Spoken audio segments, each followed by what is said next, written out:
Bom dia a todos e todas aqui presentes. Bom dia aos que estão nos acompanhando pelo YouTube. Esta é a 5ª conferência do professor David Konstan, aqui na qualidade de cientista residente da cátedra Cesar Lattes, do Instituto de Estudos Avançados da Unicamp, né, abreviado como IDEA. Nós queríamos, inicialmente, agradecer, então, a presença de todos que estão aqui, em especial, destacar a presença da professora Isabel Marçom, do Departamento de História do IFIS, que vai ser a moderadora desse evento, né? Logo após a fala do professor David Konstan, nós vamos chamá-la aqui para compor a mesa e moderar, né, e colocar suas observações, perguntas e abrir para a plateia as questões, a plateia presencial e a plateia virtual. Gostaria também de, como de praxe, ressaltar a presença dos professores que estão aqui nos prestigiando, né? O professor Luciano César Garcia Pinto, da Universidade Federal de São Paulo, Unifesp, né? que também é do Centro de Teoria da Filologia do IDEA. Temos a professora também do IFIS, a professora Nery de Barros, também da área de História Medieval. O professor, na medida que eu vou vendo, eu vou falando. O professor Mário Martínez, que é o presidente do Conselho Científico e Cultural do IDEA, professor emérito de matemática aqui da Unicamp, a professora Patrícia Prata, aqui do IEL, professora de latim, e o professor Flávio, que também é da nossa área de estudos clássicos, nomeadamente do campo de estudos de grego. Agradeço aos alunos de graduação e pós-graduação aqui presentes, aos monitores, que estão hoje a Ana Azevedo e o Saulo, nos ajudando aqui na moderação e na parte tecnológica, e a equipe do IDEA, que aqui está, e ao professor e ao Carlos Souza, da equipe de audiovisual. Bom, depois dessa longa fala, nós vamos ter o prazer e honra de ouvir a 5ª conferência do professor David Konstan, Foids and Other Manifestations of Revenge. Muito obrigada, David. Obrigado. Thank you again, as always, Isabella, and all of you who come. A brief announcement about today's talk. As I reread it this morning, I practiced and rehearsed, I came to think there are problems in it. Problems of consistency within the talk and with other talks that I have given. So I'm going to ask your help. I'm going to ask you, when the time comes, to think about it and see whether you can identify the problems. I'm not sure I have, and how we might solve them. We'll make it a collective enterprise. So, as you recall, because I've mentioned it several times, Aristotle argued that anger is just the desire for revenge. That's what he says anger is. Remember, you can't be angry at something that you can't get revenge on. So if we couldn't possibly take revenge on something, if it's so utterly foreign that we can't even wish it, then we can't be angry. An example is that we are not angry at God or nature, but we accept something that happens as inevitable. Sometimes you think of something, you kick your foot against a chair and you think you're angry, but you can't take revenge on a chair. I mean, you can break it, but that's not what revenge is all about. So, my father worked all his life in a store that sold wines and liquors. I used to work there evenings and weekends when I reached the age at which you were allowed to work in a liquor store. His employer had gone into the business of wine and liquor during the Prohibition, now maybe you don't know what that is, but for about 15 years in the United States, any form of alcohol was illegal. It's amazing to think about it, isn't it? Any form of alcohol, except one type. You were allowed wine for the sacrament in the church. But that's the only occasion. So the oldest wine-producing, alcohol-producing company in the United States that had continuous history is a wine called Christian Brothers, for good reason, because they produced wine for the church. So he had gone into business, my father's employer, during the Prohibition, which meant that alcohol was available, but only through criminal organizations. It really was the way the American mafia got its start. So he was a tough-minded man. Business was large, and it delivered wine all over New York City with a fleet of trucks. When it snowed, and so the trucks couldn't go out, I remember how he stood on the street and he shook his fist at the heavens and he hollered, "You can't do this to me." He was a mafia-trained guy. He figured he could even get... Now, was he angry? Aristotle would say no. It's just a fit of pique. By pique in English, we mean something like a sudden irritation. But he couldn't seriously think he was angry at God because you can't get revenge against God. It's impossible. That's how closely anger and revenge were associated in Aristotle's mind. That if you can't have revenge, you can't be angry. So it's got to, if you are screaming on the street corner, it's something else. That's the way he looked at it. Another example for Aristotle was the behavior of slaves, and we mentioned this before. We must never forget that Greek and classical Greece and Rome ran on slave labor. Aristotle imagined that slaves were meek just because they were denied any chance to get even with their masters. Their masters were in the class of people who, as Aristotle put it, were fit to insult them, because you only get angry at people who are not fit to insult you. This is, again and again, I spent a long time thinking through what Aristotle's kind of logic was in all of these. And every time I would come back to this close association between the ability to take revenge and anger. If you see that, everything else follows. For example, why would Aristotle say, and we've mentioned this before, but it's so hard for us to get our minds around, that you cannot be angry at somebody when you're afraid of the person. It makes so little sense to our intuitions.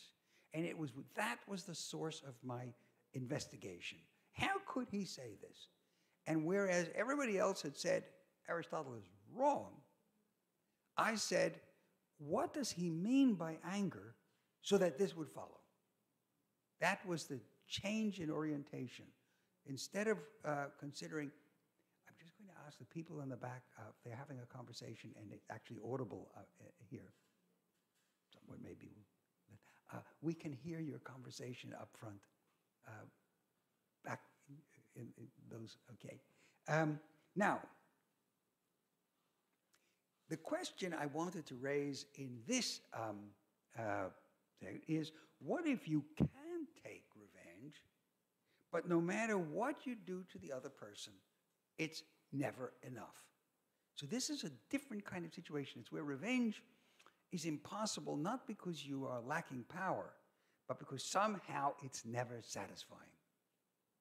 We have seen an example in Achilles when he dragged the body of Hector behind his chariot. As you recall, we mentioned this before, the gods protected Hector's body so that it was not mutilated. Now, of course, this is a fiction. And I'm sure that Homer knew this, and he meant his audience to recognize it as a fiction. The body isn't going to be protected behind. But it is a fiction with a meaning. No matter how you torment a corpse, you can't hurt it. And so it is beyond vengeance, just as heaven or the sky was beyond vengeance when my father's employer raised his fist against it. And that's the meaning, the symbolic meaning of the preservation of the body. When the notorious sex offender Jeffrey Epstein, for a very recent case, killed himself while he was in jail on the 10th of August in the year 2019, many of his victims expressed dissatisfaction that he had escaped the punishment he deserved. One wrote, quote, "We have to live with the scars of his action for the rest of our lives, while he will never face the consequences of the crimes he committed, the pain and trauma he caused so many people." Michael Mascolo, a professor of psychology at Merrimack College in the United States, and the author of the article from which I just borrowed this quotation, but there were many such expressions in the newspaper at the time. He writes, "At first reading, one is faced with what might appear to be a deep irony. Having taken his own life, Mr. Epstein is dead. Your question, what more do you want? What more did Achilles want when he couldn't accept it? What is interesting," writes Professor Mascolo, "is that what might appear to be the most extreme consequences for his crimes, death, is not experienced by the accusers and many others as sufficient or appropriate. Why is this so? What does this tell us about the nature of justice, morality, emotion?" That's what he writes. Professor Mascolo explains, Epstein's death is not justice. Now, I want to emphasize, we've been all along, and here, by the way, is the point where I want to think together with you.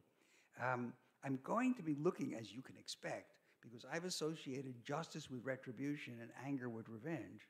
I want to sort these things out, and I don't think I did it well enough so far, so we'll see how it works. But Mascolo says, Epstein's death is not justice. He doesn't say it's not revenge, because the victims have not been made whole. What would make the victims whole? Well, perhaps nothing, in which case, what? But if anything can, it would be an act that restores the moral order that Epstein violated so deeply. And this has been a theme of our conversation from the beginning, that you need to restore the moral order, that what revengeance seeks is recognition. It seeks the restoration of your dignity. But how do you get that? Restoring the moral order, he writes, I guess I'm continuing, does not mean undoing what Epstein did. That's not possible. You can't undo it. It would mean getting Epstein to confront the wrongness of what he did. And so Mascolo concludes, our reactions to Epstein's suicide illustrate an important psychological principle. Justice is not the same as vengeance. This is what we've been saying all along. In vengeance, we retaliate in revenge. We want the other to feel pain in response to our pain. Justice, however, is a moral concept. Justice can only occur by repairing the moral order. It is possible for the other to experience deep pain for his infraction, even death. Actually, I do a repetition here. But the mere experience of pain is insufficient. For justice, we want the other to experience our pain, not just any pain. And here is where I think there's a problem. Does justice require that the other person feel our pain? Why not just that the other person compensate for the damage done to society without the kind of pain that vengeance does wish upon the other? And so I said, why should we consider the infliction of pain to be justice, even if it is the pain that derives from full recognition of the harm that the person has done? It doesn't seem as though the victims who were disappointed by the suicide of Jeffrey Epstein missed the opportunity to forgive him. They would seem, on Professor Mascolo's description, to want Epstein to feel the same humiliation that he inflicted upon them. For that's the pain they are suffering, the deprivation of their dignity, long after everything else has happened. But isn't that just what revenge seeks? Aristotle had said just that about anger, that we want the other to suffer in return. Antipathein was his word. You know pathos, path part? So antipathein. He uses, the English word that comes from that is antipathy, a feeling, we probably have it in Portuguese too, antipatia. But in, antipatia you would say. But in this case, Aristotle means, I felt pain, I want him to feel the same pain in return. That's why we want simply to eliminate people whom we hate, but we want those who have insulted us to experience the same degradation that we have endured. Now, later in the course, actually in 2 weeks, well, it's lecture number 7, it will be in 3 weeks, we will read a study, I've mentioned this before, of what victims of abuse of the kind that Jeffrey Epstein inflicted on his, this was children subjected to young, well, not teenagers subjected to sexual, various kinds of sexual violation. It wasn't strictly rape, but it was abuse of children. And we will look at what victims of such abuse want, what they themselves say they want. And we'll even have the chance to hear the author of that study in person. She will speak to us via Zoom. So let's consider a further aspect of the desire for revenge, which, as I think, is that what Epstein's victims wanted.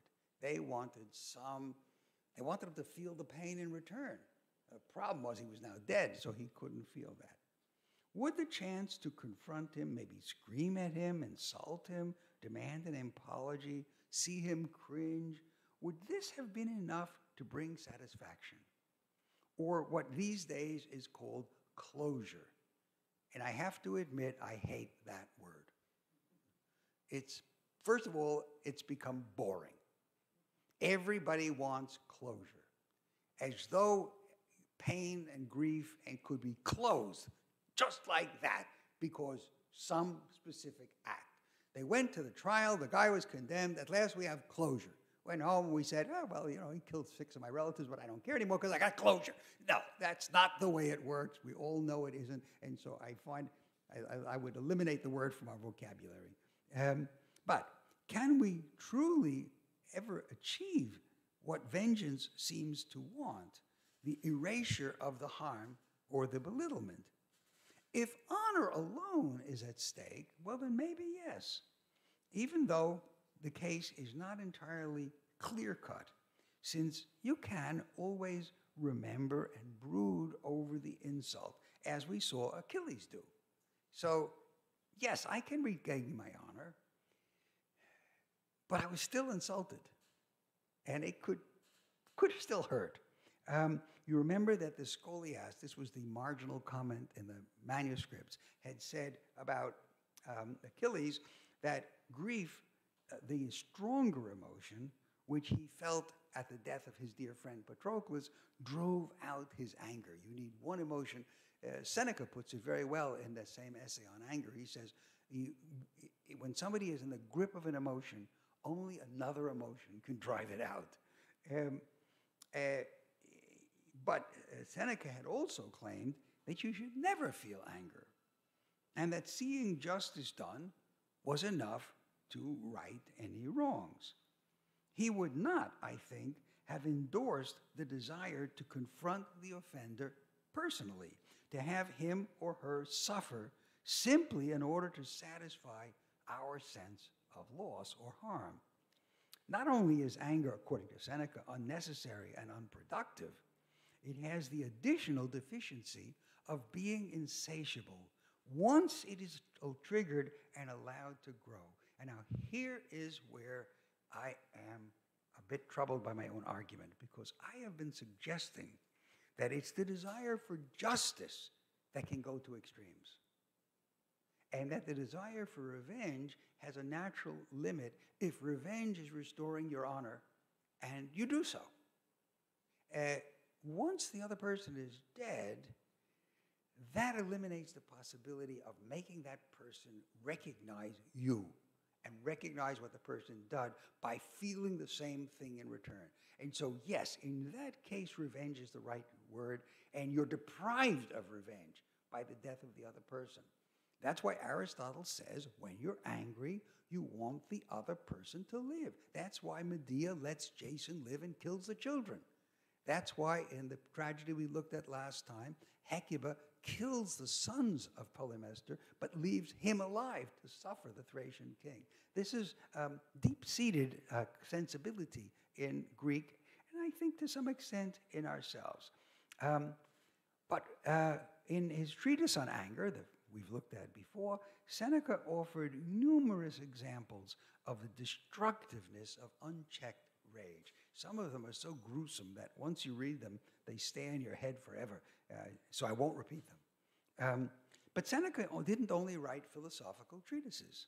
He also composed tragedies in which characters behaved in just the ways of which he disapproved. Some people, scholars, have found the tragedies to be inconsistent with his moral views, and they have gone so far as to doubt that they were really by Seneca. Then they've also said whether they could be staged, all kinds of questions. You may know that, of course, in the West, Greek came late.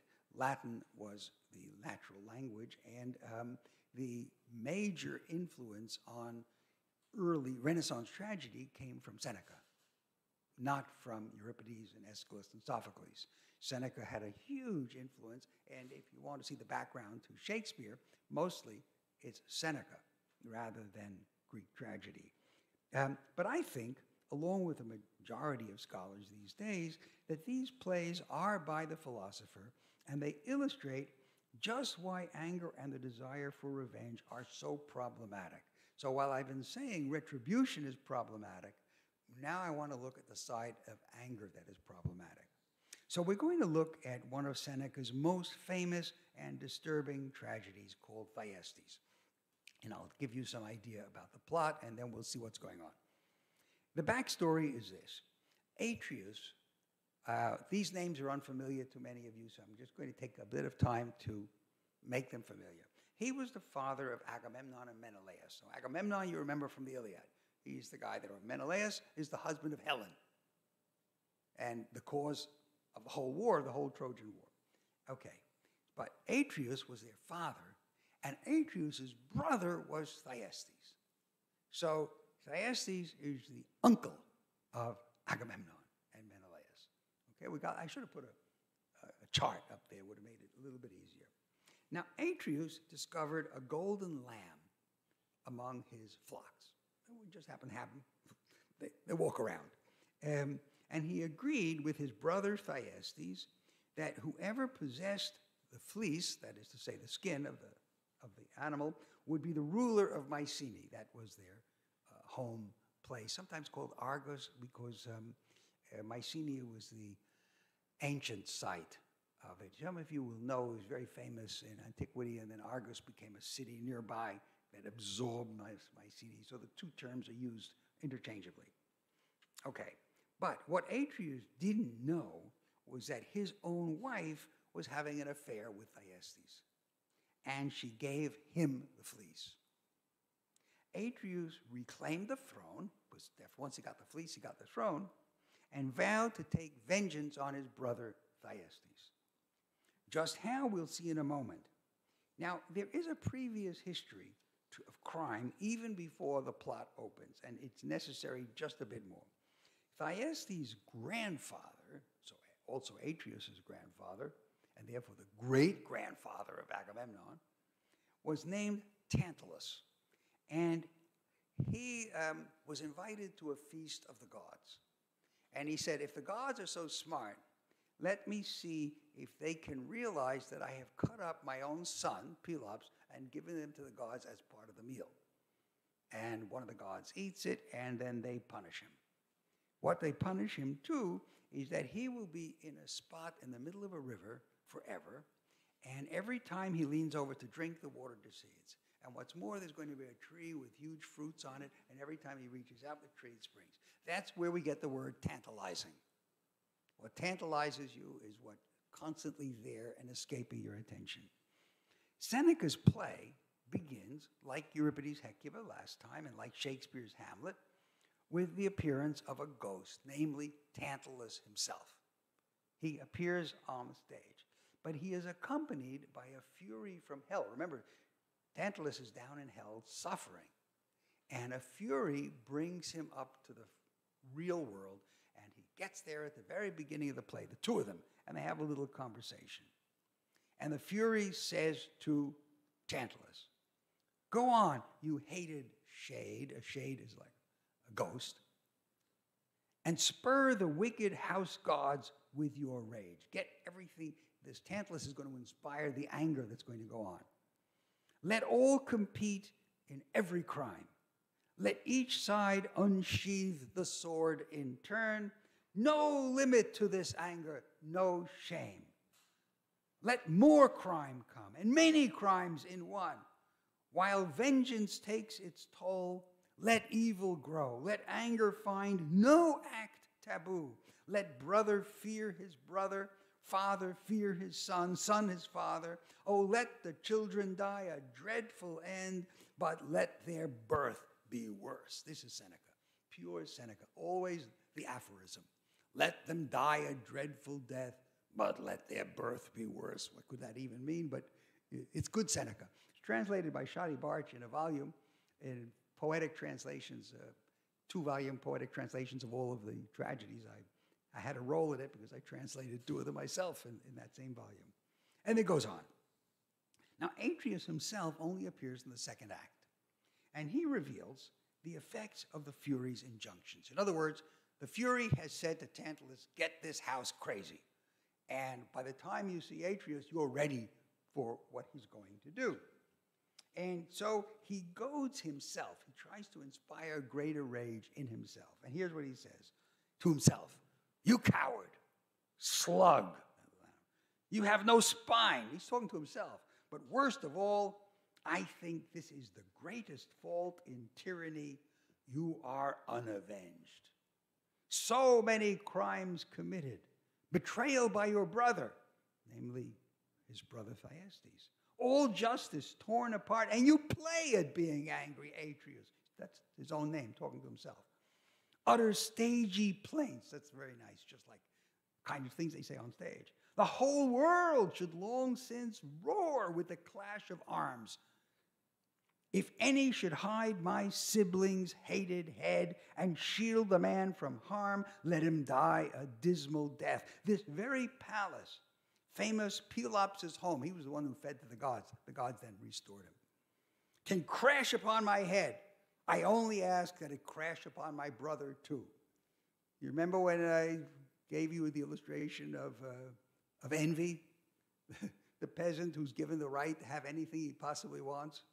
And he says, but as long as his neighbor gets twice as much, and he says, pull out an eye. Well, here you have it. Let it crash upon my head as long as it crashes on my brother too. Come, my soul, perform an act which every age will damn and speak of without cease. In other words, they'll think it's terrible.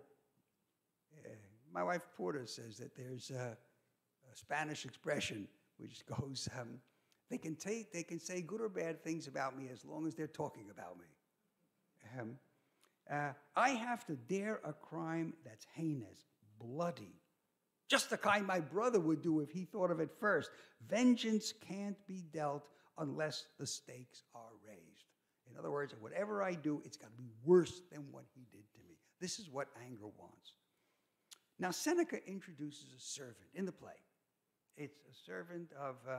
The Latin word is a satellite, literally, a satellites. He's a servant of, probably not a slave, and who argues with Atreus and offers sensible counsel. It's not hard to see his role as representing Seneca himself.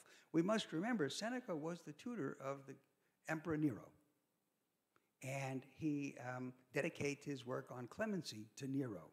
His work on anger he dedicated to his own brother. And by the way, his own brother was the judge in the case of St. Paul. This is a very tight world back then. When St. Paul was judged at Rome, Seneca's brother was the judge. We have surviving a small correspondence in Latin between St. Paul and Seneca, which 95% of scholars think is false, is a forgery. There are the 5%, however, who think that at least some of it, they're just very short bits of exchanges. So I just mentioned this because we are in an interesting world here where new concepts are coming to birth. And so Seneca, you could imagine Seneca talking to Nero in his crazier period and trying to give him a little sense. So the servant says, "Your subjects' disapproval deters you not at all?" And Atreus says, "The greatest good of power is this: my subjects must both praise and bear their ruler's acts." And the servant says, "But if fear forces men to praise, fear drives those men to hate as well. If you would be known for true support, you'll look for praise in hearts, not words." What he's saying here is a very great commonplace. There's a little essay by Xenophon, whom we've talked about before, called The Hiero. It's a conversation between a poet and a tyrant. A tyrant being a sole ruler who's taken over power in a city. The tyrant's name is Hiero. He was the tyrant of Syracuse. And one of the things that the tyrant says is, we can never really have fun. We can't even enjoy love, because really to enjoy love, you have to believe the other person feels the same for you. But if you're a tyrant, you never know whether it's just fear that has inspired the other person, in which case it's not genuine. And so you can, one of the things the tyrant lacks that an ordinary person has is the security that the feelings of the other person are sincere. This is exactly the opposite of what Atreus is about to say. Exactly the opposite. The lowly man, you and I, we can win praise from the heart. Only kings win lies. You get the point there? This is pure Seneca. I can have you love me. Anybody can get that. But only a king can make you pretend to love me. And that's what I want. It's just the opposite of what the traditional standards were. Let them want what they don't want. That's it. Servant says, but let a king want what's right. Everyone will want the same. And he says, whenever right alone is granted to a master, he rules on sufferance alone. In other words, if I'm the master and I'm only allowed to do what's right, then I don't really have absolute power. And more of this sort. There's plenty. Seneca never uses one word when he can use five. But he's a brilliant writer, and I love these tragedies. And Shadi Barch did a beautiful job with it. She's recently translated the Aeneid, by the way. Recommend it to everyone. Atreus is immune to appeals to virtue or to the shame that sustains it. Of course, living under the Emperor Nero, who ultimately ordered Seneca to commit suicide, which was an act of mercy, since he could otherwise have suffered much worse, Seneca knew what an unbounded sense of power and privilege could lead to. Finally, the servant yields and suggests a punishment. He says, stab him with your sword and let him gasp out his hateful breath. And Atreus says, you're coming up with the final stage. I want punishment in full. Only a gentle ruler kills. In my realm, death is a fate that people beg for. This is not an invention of Seneca. This goes back earlier. That idea that under a tyranny, under a good king, you wish to avoid death. Under a bad king, you hope for it. I don't mean to suggest that Jeffrey Epstein's victims matched the unbridled cruelty of Atreus. It would be horrible to say that. But we can see, I think, I hope we can see, something of the same logic of revenge at work. Death is not enough. Something more is needed. But what? What will be enough? Atreus says, my heart is still not blazing up with frenzy fierce enough. I am a glutton for some more monstrous horror. The servant says, but what strange plan are you brewing in your rage? Something beyond the limit of accustomed rage. I'll leave no crime undone, though none is enough. And that's the nub. None is enough. Atreus is right. What he desired is beyond the limit of anger, because anger seeks revenge, but for Atreus, no imagined vengeance satisfies him. If we're looking at this from Aristotelian point of view, this would make clear sense. As always, I check the time quickly and my pace. Oh, I think I'm doing fine. Atreus succeeds in luring Thyestes, remember he's taken over and Thyestes has gone into exile, back to his palace by offering him an equal share in the kingship. And despite Thyestes' suspicions and his ostensible preference for the simple life, he says he does, he is goaded on by one of his sons, who's also named Tantalus, and clearly stands for his great-grandfather. We can leave this aside. Once Atreus has Thyestes and his sons in his power, because they're now in the palace, Atreus first kills both of Thyestes' sons. But to top that off, he carves them up and roasts the parts of their body on the spit. Seneca invests all his rhetorical skills to evoke the horror of it, how the parts quiver and, the whole thing. As the fifth and final act opens, Atreus is filled with joy at what he has done. My stride is equal to the stars. I tower over all. I touch the peak of heaven with my haughty head. Now the glory of the realm is mine. Now my father's throne. This is good. It's more than good. Now even I am satisfied. But why should I be sated? I'll go on and fill the Father with the death of those he loved. That's what he's going to do next. Yes, Atreus serves the flesh of Thyestes' children to their father, whose stomach rebels against the meal, though he is still ignorant of the cause. He doesn't know what he's been served. And he says, my chest, this is Thyestes, my chest emits a groan, but the groaning isn't mine. The implication is the dead children inside him are groaning. Come, my sons, your luckless father calls you. Come, this pain will leave me when I see you. And Atreus says, Father, open wide your arms. They're here. And now he opens up the platter and shows the heads of the children. Don't you recognize your sons at all? And Thyestes gives a typical Seneca answer. I recognize my brother. In other words, the only one who would do something like this. Seneca is famous for capturing the witty statement at the end. Atreus isn't shy of rubbing it in. Why not receive in happiness the sons for whom you have so long waited?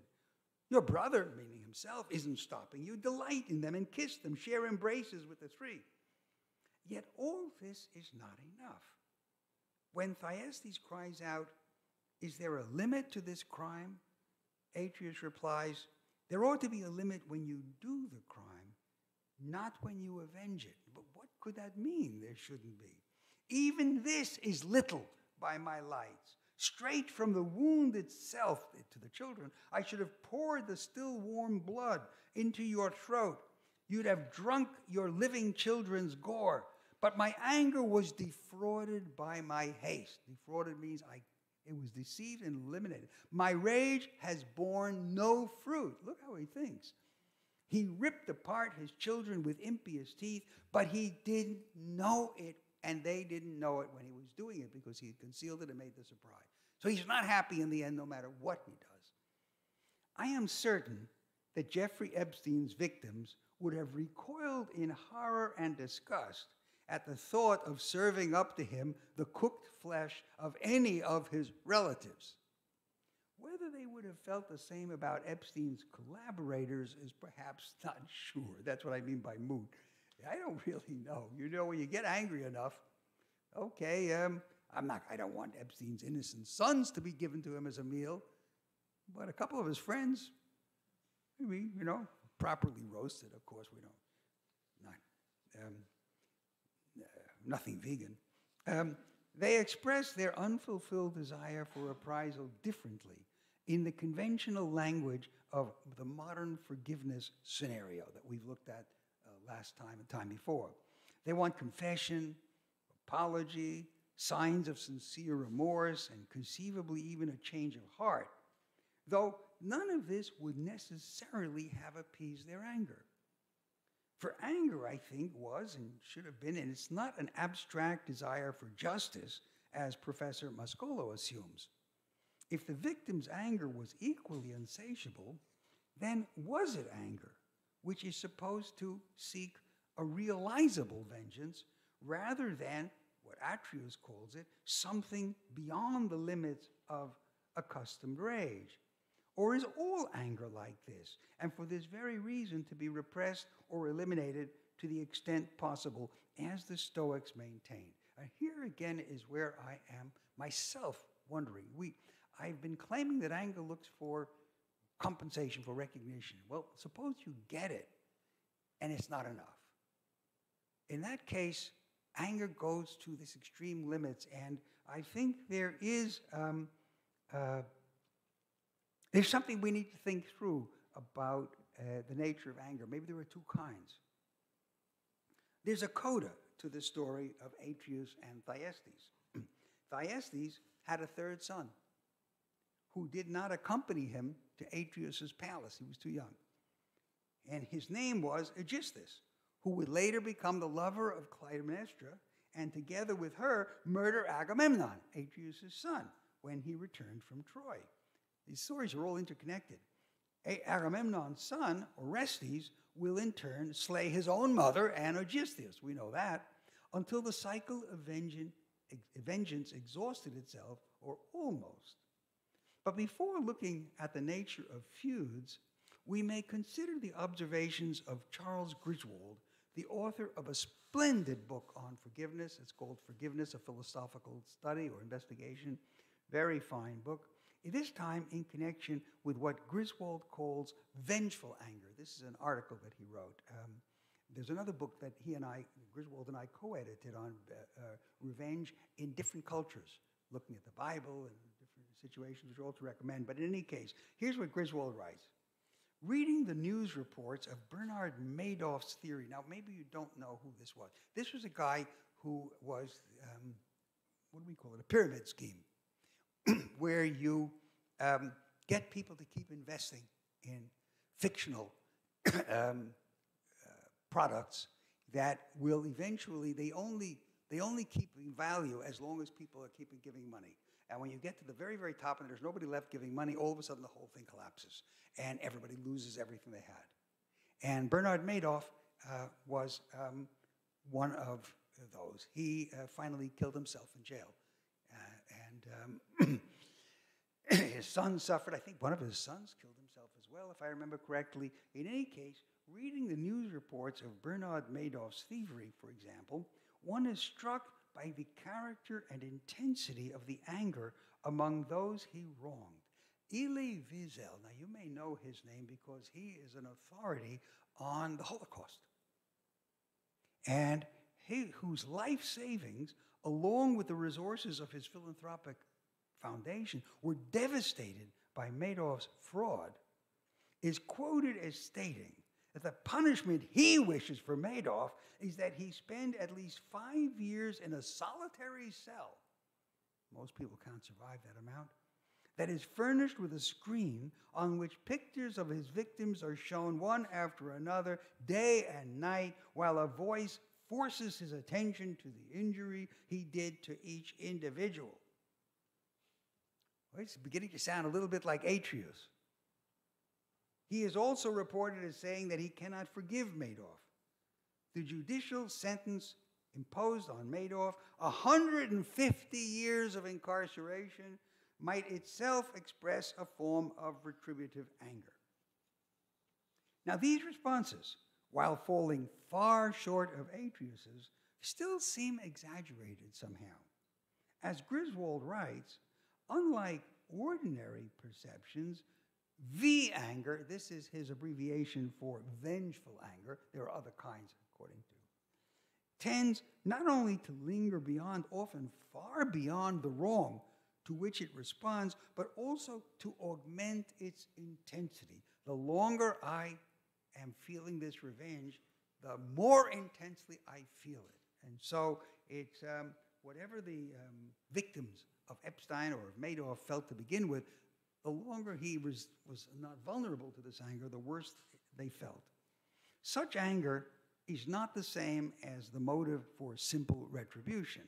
Again, to quote Griswold, the air of moral purity and even sanctity that can surround vengefulness and revenge-taking derives from their seemingly high-minded devotion to retributivist moral principle. In other words, what he means here is, yeah, I want revenge, and it sounds like I'm after a good thing. But it only sounds like I'm after a good thing because it sounds like I'm justice-seeking. That's what he means when he says it's a retributivist moral principle. I am wanting moral compensation. And so I said, look at that word seemingly. Revenge, as I have been suggesting, is motivated by anger, and so seeks a different kind of outcome from straightforward retribution. It's not looking for justice. It's looking for something else. It's looking for restoration of recognition. Recognition of who you are and the restoration of your personal dignity. Furthermore, a crucial feature of revenge, as we've been arguing, has to do with status. Griswold puts it neatly. Vengeful anger seeks to restore equality of regard, not of pain or condition, and it sometimes uses means, the taking of an eye, or two for an eye. Notice that, we remember our peasant, but also how anger in the service of justice wants double the amount, that compel recognition of that equality. But can such anger achieve its objective? Griswold doubts that it can, at least in many contexts.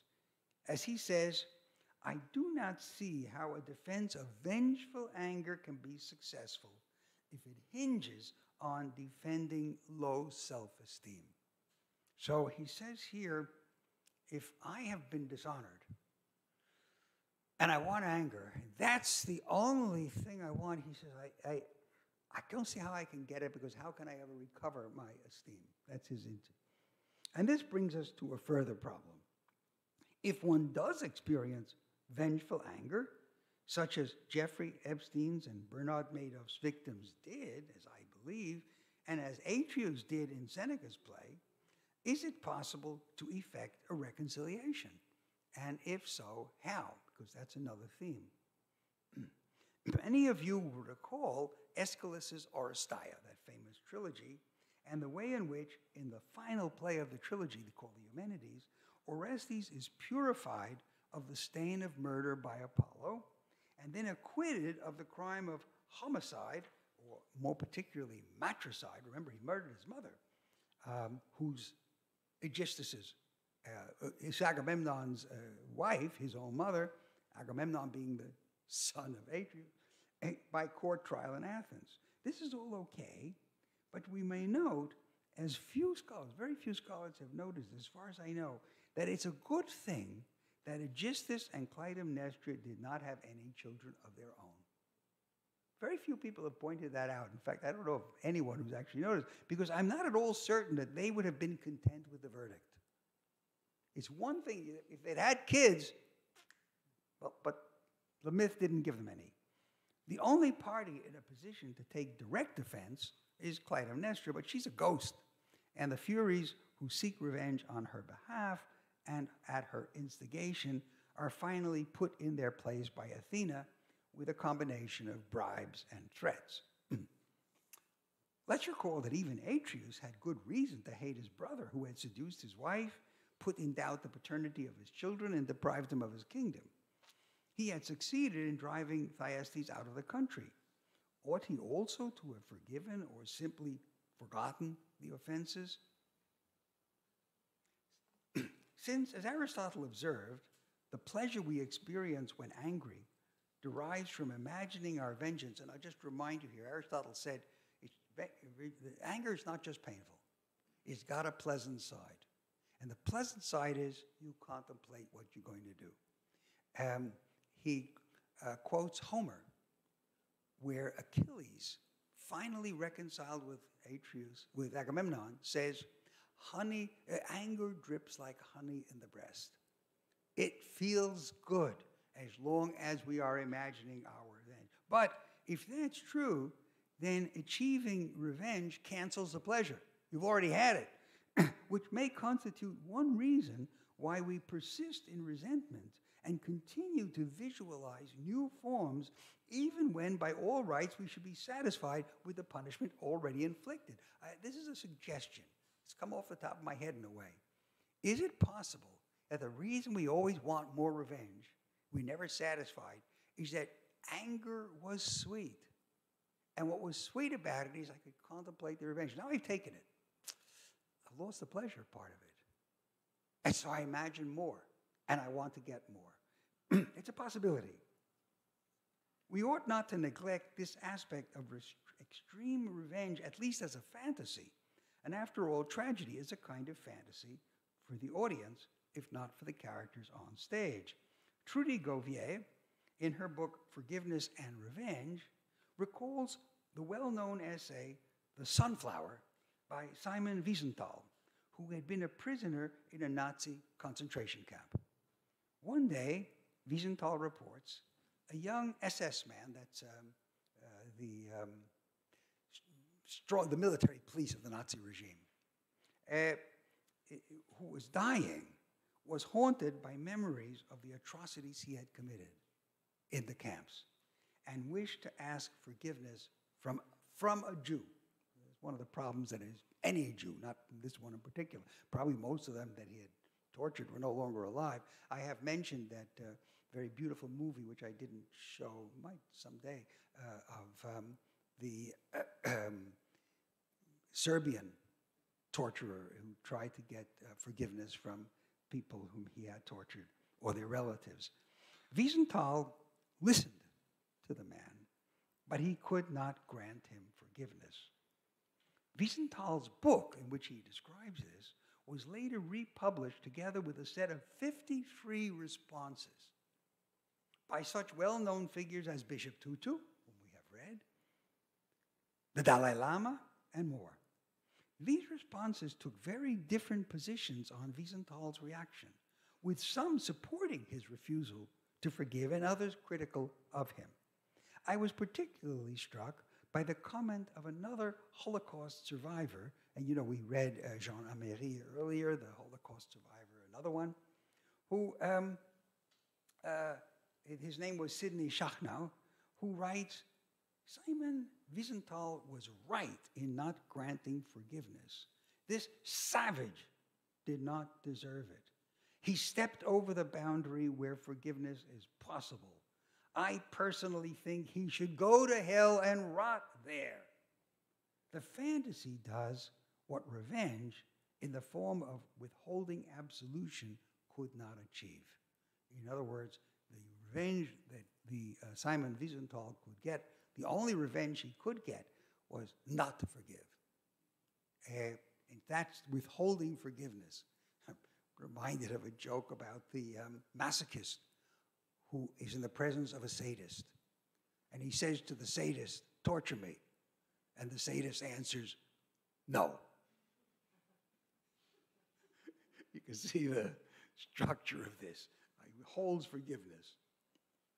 Gauvier herself is more positive, and we are now coming to the end of this discussion, about the value of forgiveness.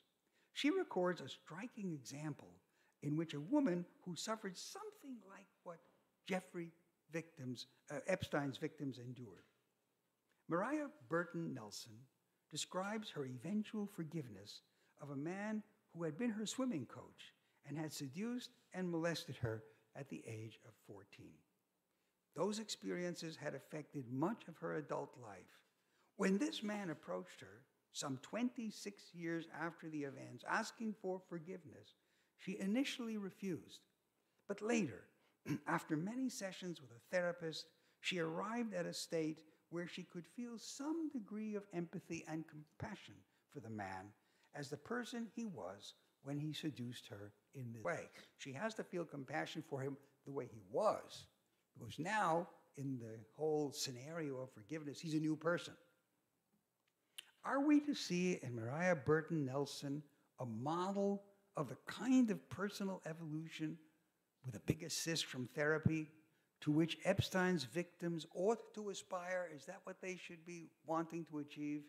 Do they require treatment because they continued to harbor resentment even after Epstein was dead by his own hand? And we've asked this question before. We have discussed in previous sessions the positive and negative aspects of forgiveness and other strategies of reconciliation without taking sufficient notice of situations in which the offended parties do not wish to be reconciled and persist in an obsessive desire for an ever greater revenge that goes beyond what can be plausibly achieved. How might this kind of vengeance be managed if indeed resolution is desirable? If people can feel this, then what do you do? What comes next?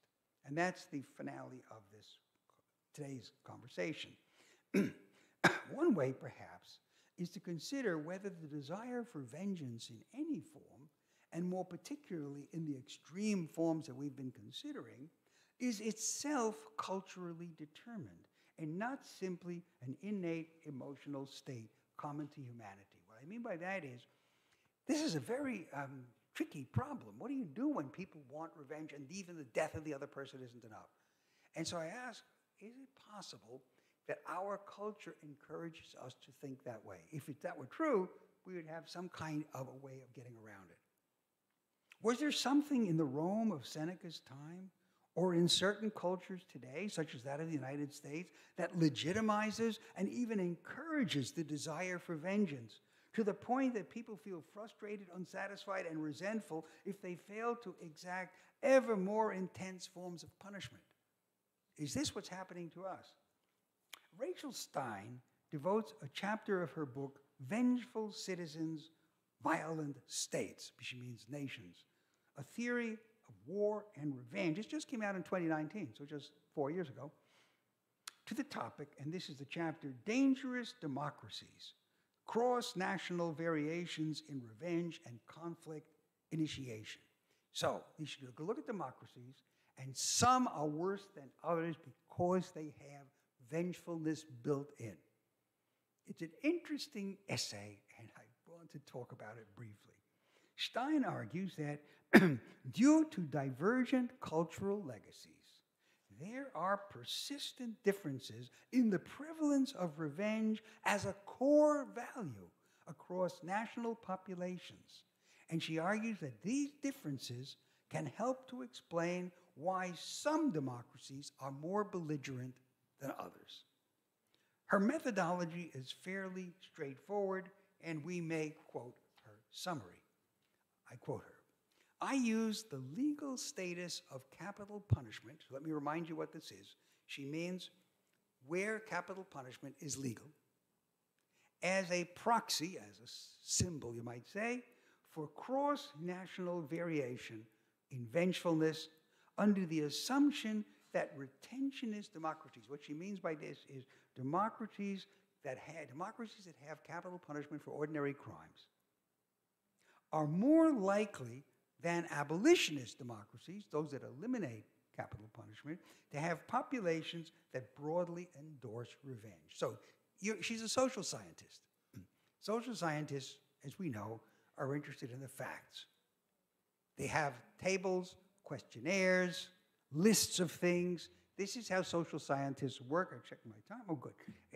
And that's why their results are so bad. It's we literary critics who can really get to the truth of things. I'm partly kidding, but you'll see what I mean when I continue. But what I just want to show you is that here, she is taking the view, if you've done careful work, this is a good book, a book I'm recommending even when I'm pointing out some of the problems in it. She says, let's look at, I think she has 59 cases of democracies, only democracies, where there is or there is not capital punishment. And she says, I'm going to show you there's a correlation. Where people support capital punishment, they are more prone to revenge. And because they're more prone to revenge, they're going to be more agreeable to their own countries when the countries engage in foreign wars. So if you have capital punishment legitimate in one country and not in the other, that's going to be a more vengeful-minded population. That's what we're looking for. What social conditions indicate this, and what are the consequences? So, she says, I support this assumption of hers by showing that in the present day, democracies with more vengeful populations, as measured by public opinion surveys, you know what those are like, are more likely to retain the death penalty. I then present the results of my main analysis, which finds a significant positive relationship between death penalty retention and the likelihood that a democracy will initiate conflict with another state. So not just get into war, defensive war, but democracies which have capital punishment, which are correlated with a tendency to revenge among the population, will be more ready to start a war with their neighbors. So you want to have your neighbors have no capital punishment because they're going to be less likely. Now, those of us who are not social scientists will perhaps raise an eyebrow at what seem like a simplistic correlation, but let's take a peek at Stein's results, which are displayed in a chart. It turns out that, and I quote, the percentage of vengeful people in each of the 59 countries included in the survey ranged from a low of 13% in Denmark, only 13% by these questionnaires seemed vengeful, to a high of 54% in South Korea. They were the top. 54% of the South Koreans were vengefully minded. The United States falls right in the middle with an average of 30%. I find this hard to believe. I would have thought we would be up there in the 90s. But anyway. Now, you may be intrigued to know that what is the country, the lowest vengefulness after? The lowest vengefulness is Denmark, right? 13%. You know the next lowest? Peru. Would you have guessed that? Your neighbors here, closer than what others. Would you have thought that Peru was down on the bottom? And right after Peru, Croatia? Those are, by these measures, this is the thing that gives me pause. I just wouldn't have put Peru and Croatia among the least belligerent nations. But maybe they are. Colombia comes 15th. Better than Canada, but worse than Bolivia and Chile. For some reason, Brazil was not included in the survey. Maybe under Bolsonaro, they figured it wasn't going to be treated, or there were a limit to things she could do. These figures apparently correlate to some extent with the presence or absence of capital punishment in these respective countries. What's more, and she now, I'm quoting, death penalty retention is a positive and significant predictor of the initiation of interstate conflict. If you have the death penalty, so the United States has, you may know that death penalty in the United States was briefly canceled when the Supreme Court in the United States decided that the Constitution, our American Constitution, has a rule against cruel and unusual punishment.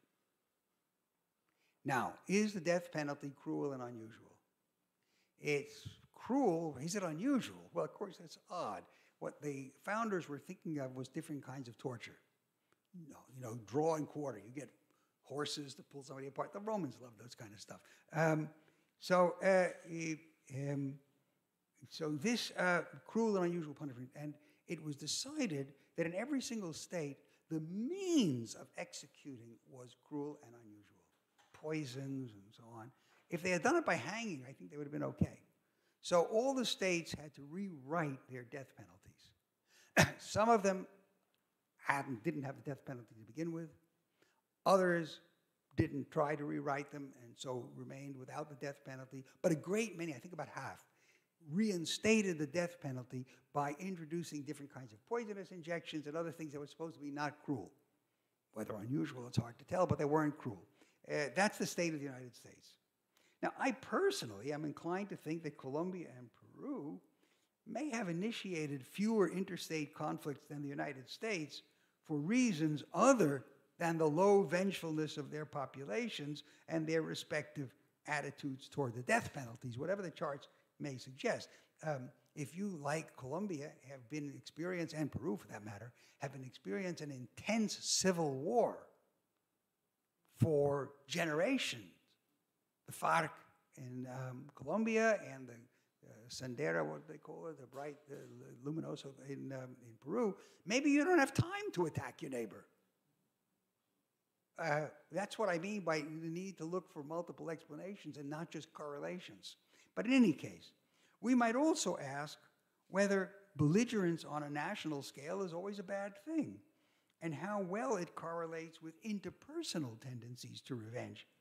I have cited Stein's study not with the intention of disparaging it, since I think that such investigations should be carried out, but rather it's because we might wish to ask analogous questions about national differences in relation to the prevalence of vengeful feelings more generally. That's why I've cited it.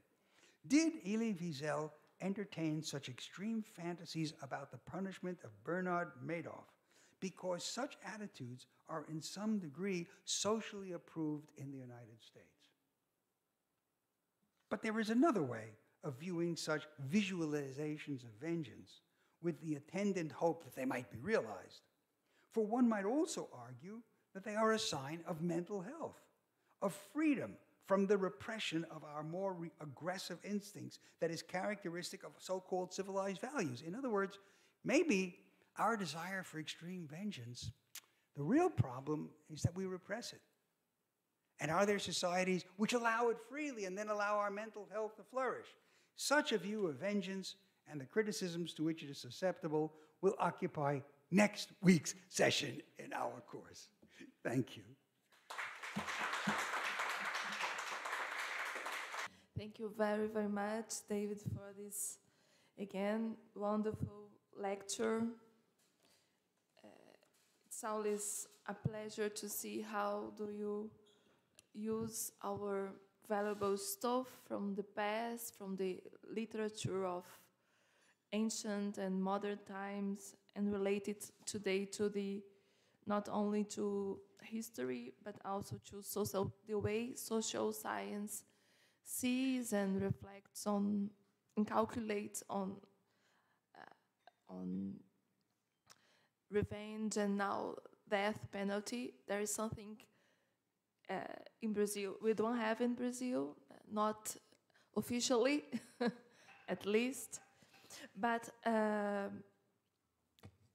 instead of commenting myself about your conference, I would like to call professora Isabel Marçon, do Departamento de História aqui do nosso instituto vizinho, Instituto de Filosofia e Ciências Humanas, onde eu tive o prazer de estudar, inclusive, na graduação.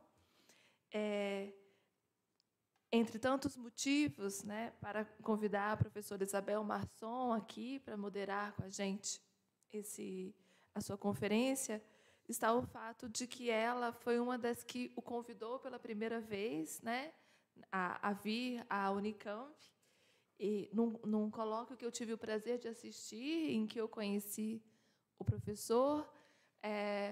Inclusive, eu mencionei no primeiro dia, né, felizmente eu não sabia da grande importância do professor, senão eu teria ficado muito tímida no seu colóquio. Então, muito obrigada de novo pela oportunidade de tê-lo aqui pela primeira vez e agora continuamente. A professora Isabel Marçon, já vou lhe passar a palavra, mas Inclusive, esse evento, né, está em sua quarta edição? Na terceira edição. Memória e ressentimento era o tema do evento, e aqui está a publicação, que consta, entre outros, com um artigo sobre o ressentimento do professor David, né? Ela teve a gentileza de nos trazer o livro, de doar essa edição do livro. E você gostaria de falar sobre essas belas publicações também que trouxe? Vou deixar a palavra, então. Muito obrigada. Bom dia a todos e todas. É um prazer enorme estar aqui hoje. Já disse isso ao professor Konstan, né? Reencontrá-lo, né? Ele esteve conosco no ano 2000, fizemos o primeiro colóquio, que depois teve continuidade com outros colóquios, sempre trabalhando a questão das emoções na política, né? Desses colóquios resultaram várias coletâneas, uma delas tratando da humilhação, outra tratando da discriminação e outra tratando das indiferenças, né? A discriminação está em figurações do outro, né? As indiferenças, né, estão tratadas num exemplar especial. E esse trabalho, eu gostaria aqui de divulgar, é um trabalho feito por mim e pela professora Estela Bresciani, né, que não pôde estar aqui hoje conosco, infelizmente, por um problema de saúde na família, né? Nós organizamos um grupo de pesquisa CNPq que chama-se História e Linguagens Políticas, né, Sentimentos e Sensibilidades. E essa questão das emoções na política é um tema que temos privilegiado nesses encontros, e deles resultar esses livros. Eu trouxe para o professor Konstan, né, exemplares, e também para o pessoal do IDEA. Tá, ok? One small thing is, on reading my talk out loud, it actually hung together better than I thought. I was surprised. So maybe just your collective vibes made it seem better than it is. Remind you just that all of these lectures were written here and for this. They are not appeared anywhere else. They may appear someday, but there's some thought of collecting them. But these are not work I've taken from any place else. They're all precisely written for this and here in Campinas. I have a question. Your lecture showed us a very enlightening dialogue between reflections of the ancients, Aristotle and Seneca especially, with current situations, the Epstein and Murdoch case. I ask you, is it possible somehow to incorporate the concept of revenge of the ancients into the laws or rules of democratic regimes? That goes right to the heart of the matter. It is exactly the problem. If revenge is related to anger, and if justice is related to retribution and fairness, how can democratic regimes incorporate the recognition of anger as a, if not moral, a legitimate sentiment? I think, I'm now thinking aloud because it's a good question I haven't thought through very carefully. I think one of the things that we would need to emphasize is dignity. I was at a conference quite a number of years ago now that was held in Jerusalem. And you probably know, you have in Brazil, I'm sure, an international academy, a national academy of the sciences and arts, something like that. What is it called here? Yes. There's an academy. Well, there's so we have an academy of a French academy, the Spanish academy, all of these academies. All countries have an academy. I was once in the academy at Columbia. And there's an overarching organization that represents all the academies. And every few years, they have a meeting. And the topic of this particular series of meetings was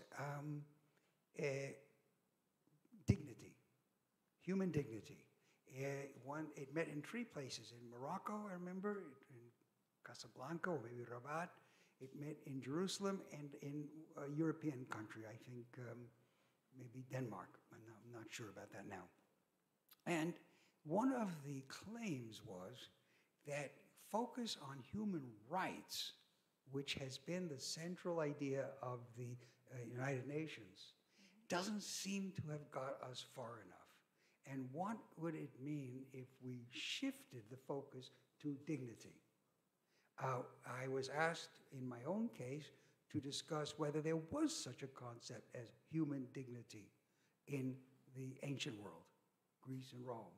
Others gave talks on ancient and modern. One very particularly fascinating aspect of it was that it had representatives from the occupied Palestine as well as from Israel in the same conference. Very eloquent on both sides. It was a very fascinating experience. And so the question would be, what kind of legal system takes account of dignity? If dignity and recognition is what we want when we feel angry and want revenge. And there are moves in that direction. One of them, which I have mentioned in the past, is the victims' statements, which have become very common in the United States for severe crimes. Petty crimes don't require it, but severe crimes do. And these are cases in which, and I remind you, there's a distinction between what we call the verdict phase and the penalty phase of any trial. So one of them is, did the person do it? And the other person is, well, okay, they did it, they were condemned. If they're exonerated, that's it. But if they are condemned, what's the penalty? And those are separate. And in the verdict phase, in the United States, and probably here as well, you are not allowed to introduce irrelevant matters, like people complaining about the harm they felt and suffered and all the rest. But in the penalty phase, you are.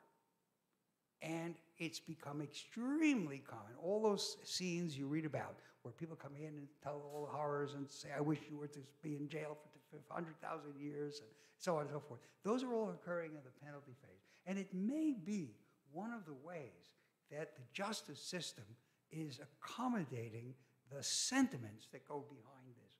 They're not only looking for retribution, but recognize the need to deal with revenge. In my own view, it's not a very healthy way in the penalty phase for a variety of reasons. But there may be other ways outside the strict legal system in which a society, rather than a legal system, can endorse such forms of recognition. So we need to be inventive about it, wherever it is the case. I will be mentioning at the very last talk, the 8th talk, final one on June 1st, as I've mentioned before, the caravans here in Brazil, that caravans of amnesty, the amnesty caravans that went round from town to town, where people could express themselves publicly. They were about compensation. What do we call it? It starts with an R, the word. Reparations. They were about reparations, among other things. But they were for people who had been brutally suffered under the dictatorship. Not most recent, but the dictatorship back in the 60s, 70s, and 80s.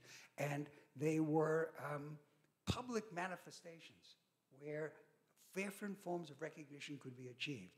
Truth and reconciliation commissions serve that purpose as well. So of course, these are on responses to national forms of humiliation. What do we do with small-scale individual cases? We need to be inventive, but not dismiss and ignore the demands of recognition. Well, I was thinking about politics, revenge, and forgiveness. Well, about forgiveness, to forgive is a good, is a positive attitude in the civilized world. But thinking politics, I ask if is there such a thing as the unforgivable? You know, for instance, can we forget Nazism or fascism? Well, I can't. And I can't, and I don't tolerate anyone who today supports fascism or Nazism. Fascist or Nazist point of views. Well, is there such a thing as the unforgivable in politics? Flavio, I would say that in your question, I see two sides, and perhaps I can separate them and then make it easier to respond. Because it's one thing to forgive an ongoing crime, and it's another thing to forgive a crime that's in the past. So there's the first thing. I am not being asked to forgive somebody who is doing a crime now. I'm being asked to forgive somebody who did it in the past and repents. Those are the usual conditions. Now, in the talk that I gave on forgiveness, I have indicated reasons why that is difficult. One of the reasons why it's difficult, we mentioned very briefly today, is if repentance means you've become a new person, and this is something that is very often said, well then, whom am I forgiving? The old guy, but that's not around anymore. The new guy, but he didn't do it. So it's one of the paradoxes of forgiveness. But let's then take the second part of your question, which is not a person who is unrepentant. I killed your children, or Atreus. We're not going to forgive him. He's still committing the crime. But what about a person who is has done something and has repented? Can we forgive that person? I would put this now in two different categories. One is, can we forgive? And the other is, should we forgive? We did read earlier, or discussed earlier, Jean Améry's defense of resentment, that there are things that have been done which you have every right to bear in yourself as resentment and not get over it. And here we come to the often emphasized therapeutic role of forgiveness. I want to forgive because I'll be better off that way. I will get over it. I will overcome it. I will leave my resentments in the past. It's perfectly good to relieve your resentments in the past, but it's not what forgiveness is all about. Forgiveness is coming to terms with someone else who has done something wrong. And ought we, under any circumstances, to let that person off the hook? To say, yeah, well, okay, you did it, and it's fine, and it's all over now. The argument is then that forgiveness isn't just a matter of what you do. Forgiveness is a relationship. It's a relationship between you and the person who offended you, the victim and the persecutor. It's a relationship. And in order for forgiveness even to get started, the person who did the harm must be present. But is their harm so great that it doesn't matter what the other person does? When the SS man in the Nazi concentration camp was on his deathbed and asked, could you forgive me? He repented. He was sorry. Could it be nevertheless that what he did was under no circumstances worthy of forgiveness? That withholding forgiveness was the right thing. And that's what 59 different commentators in, I guess it was 53 in that book of 59 countries, 53 different commentators debated, with the Dalai Lama and Bishop Tutu saying yes, and others, whom I quoted, and many others, Jacques now and others, saying, no, there are things that are unforgivable. We did see this film, The Unforgivable, and we saw that even the victim of very severe abuse by a Hutu woman, by the Tutsis, who had her hand cut off, her child murdered, and her infant child from her very arms. How could she and the very murderer who came to ask forgiveness ever get along? And we wondered about that. And all I could say here is that we are at the limits of human sentiment. I would say simply there is one of those cases where, much as we want one, there's no rule. It is when you are at those points, at the limits of the book that contained Améry, the victim's statement was called, I think, At the Limits of the Mind. And there are times when we get to the limits of the mind, and no simple answer is available. Derrida has his own complicated views we talked about, but I would simply refrain from judgment and say that we each have our own capacities, depending on what we have suffered and the values we have been brought up with, and there are points at which we just have to let that be. Thank you, David, for this answer. I have one question from YouTube and one question of mine. I will read this question of YouTube. It's from last week, but it's more appropriated to now. It's related to Flavio's question. The question comes from Professor Lauro Baldini, who will be moderating next week with Luciano Cesar Pinto. He says, I would like to hear Professor Konstan comment on a statement that is repeated in many Latin American countries about recent dictatorships.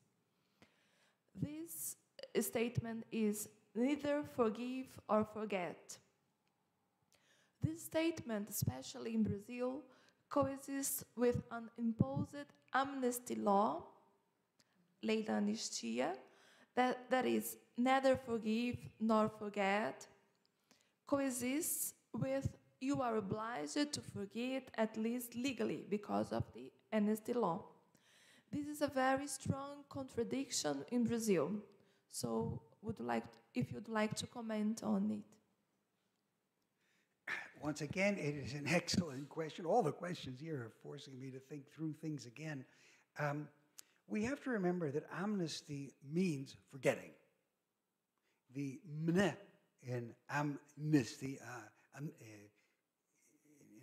in Brazilian, you typically lose the end. So, you lose a few letters in Brazilian, but amnestia is from the Greek a, meaning not, and the mnestia, to remember.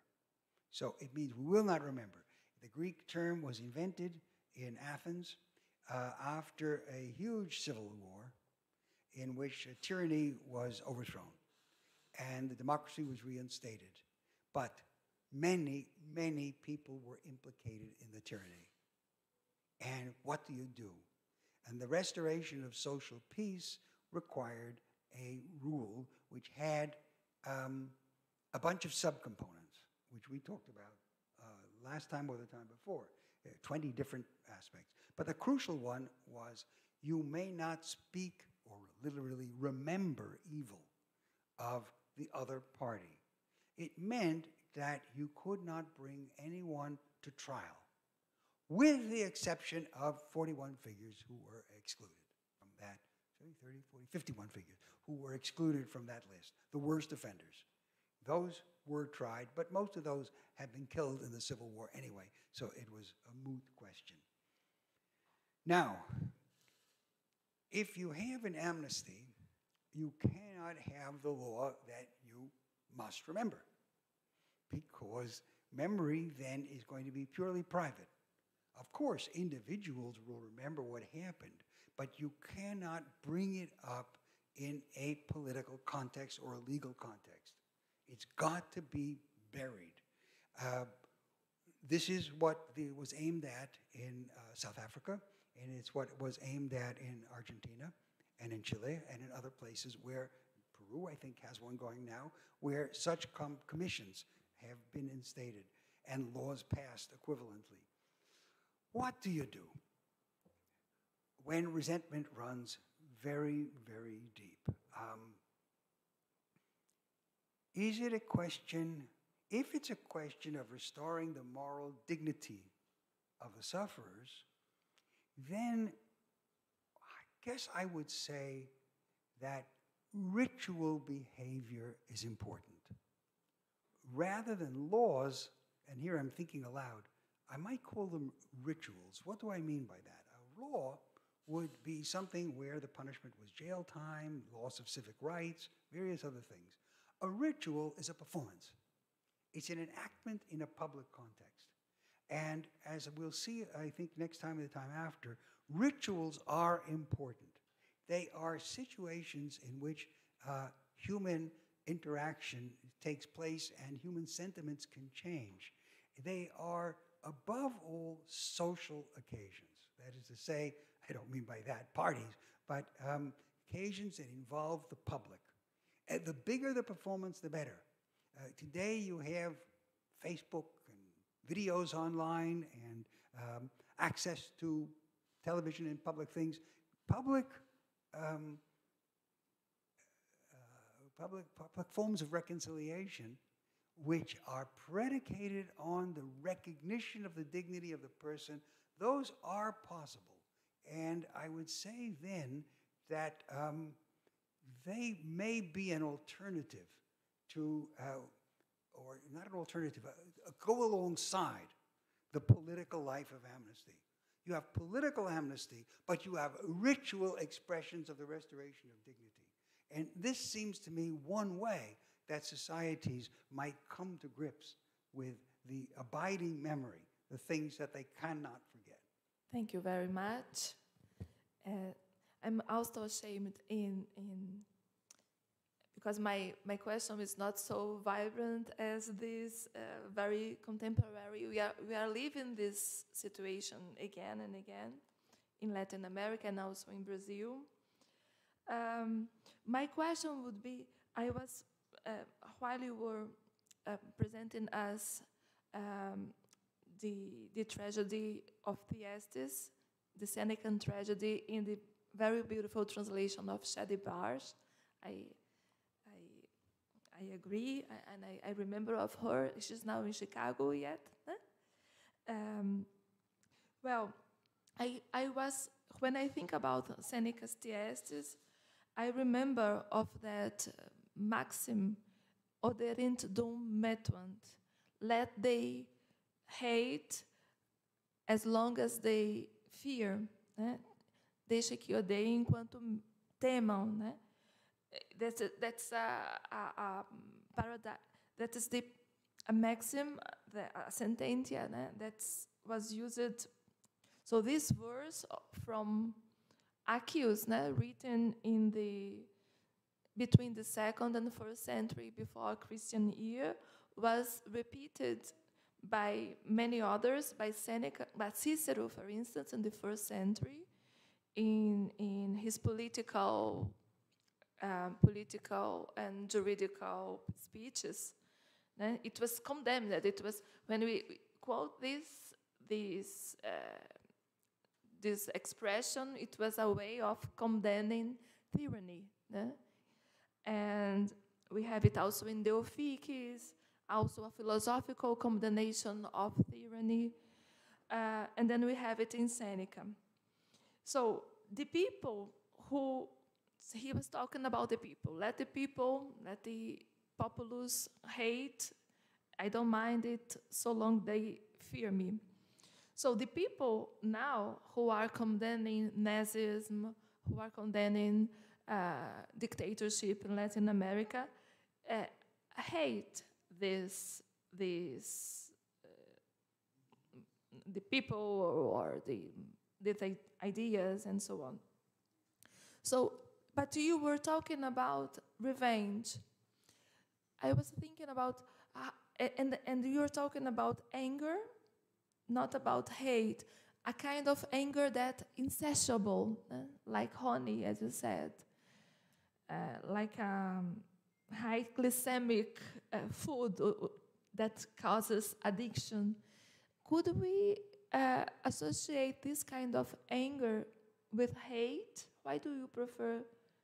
So is it not hate that influences this kind of anger, so that it's never fulfilled, it's never revenge is never enough?